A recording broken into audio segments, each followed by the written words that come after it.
Are you feeling better now? Yes, thanks to all of you. I'd like to thank you once again for what happened. They'll mention it. But, hey, your uniform. Huh? Yes. After contemplating the matter, I went with what I've been wearing thus far. There's no need for you to...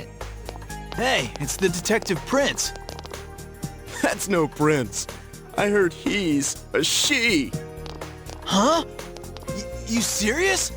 If he's a she, then... oh, crap! Kinda disappointed. But then again, there's something neat about it. Yeah, if you look at it a certain way, doesn't she seem pretty cool?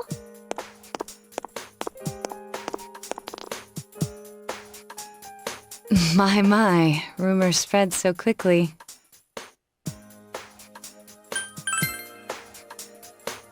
Thank you.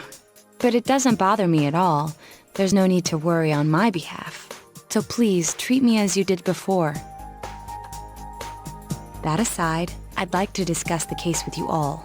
We're dealing with a kidnap and murder case perpetrated by someone lurking in this very town. And it isn't over yet. Let's go over the finer points after school.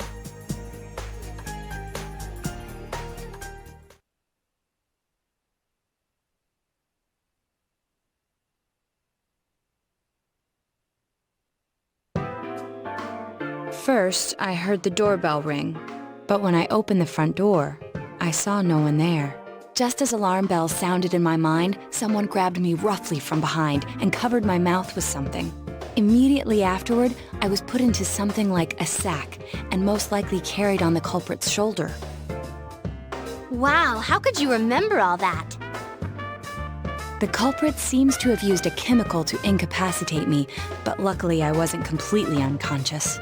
I had been expecting a trick along those lines, so I was somewhat prepared. And of course, I was desperate to gather as much information as I could. No wonder you're an ace detective. That ain't something to be proud of. You are too damn calm about all this. Judging by their actions and body type, I'd say the culprit is definitely a man. I heard no conversations or voices, so I believe he is acting alone. It's after that things get murky. I felt a single impact, which I assume is when I was thrown inside the TV. But the time from kidnapping to that point seemed too short. It was a matter of minutes. So you were immediately thrown inside the TV after being kidnapped. Oh, could there have been a TV on the side of the road? Regrettably, my memory from there on is a blur. I see. But man, the killer came right up to the door and rang the bell? That's just crazy. I finally understand why you all testified that you couldn't recall much of what happened.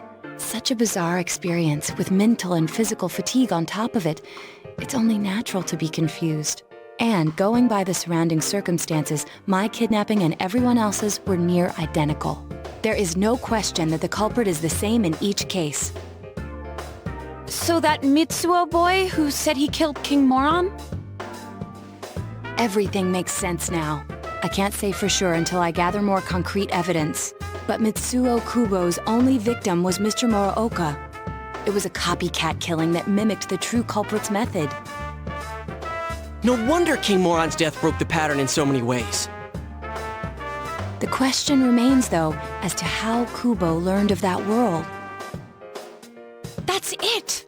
That's what was bothering me. Mitsuo could enter the TV, right?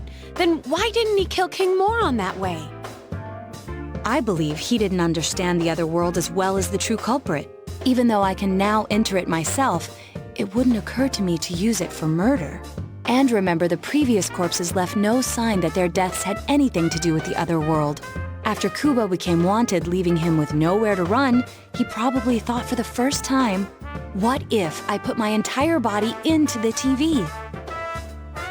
The bizarre condition of the corpses that caused such commotion is probably because they died on the other side.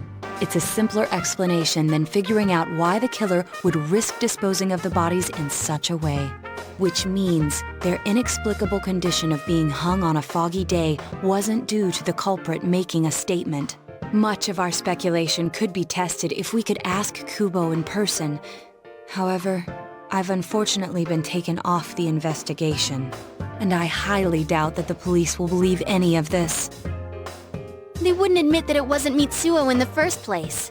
Once you've said something on TV, it's not easy to admit you were wrong. I believe the primary cause of my dismissal was because I raised that possibility to them. The police won't readily concede that they made false charges. All the more so if the accused is a juvenile.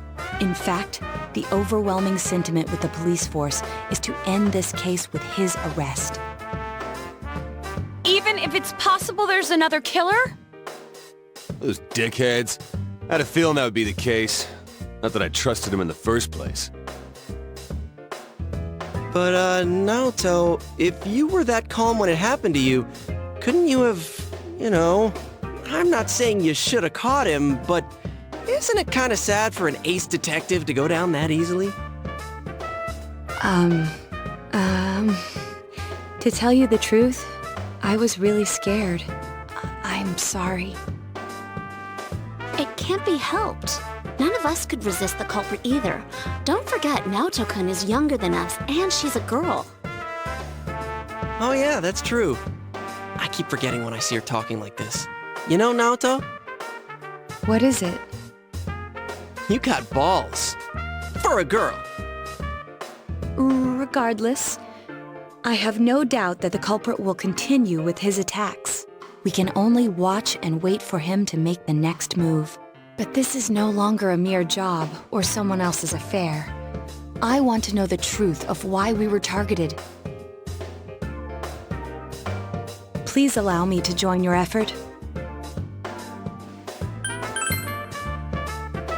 It was very rude of me to put pressure on you every time we met, and for that I ask for your forgiveness.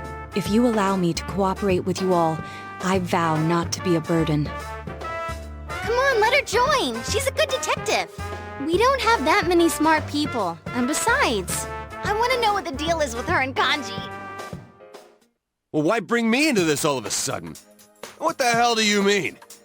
There's nothing. I look forward to working with you too. Huh?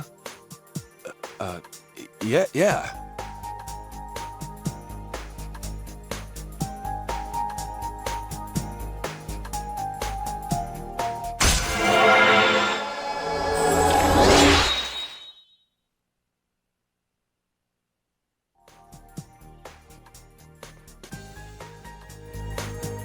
Since I'm the king of the geniuses, I knew it would work out this way. Ta-da! Now Chan's glasses. Thank you.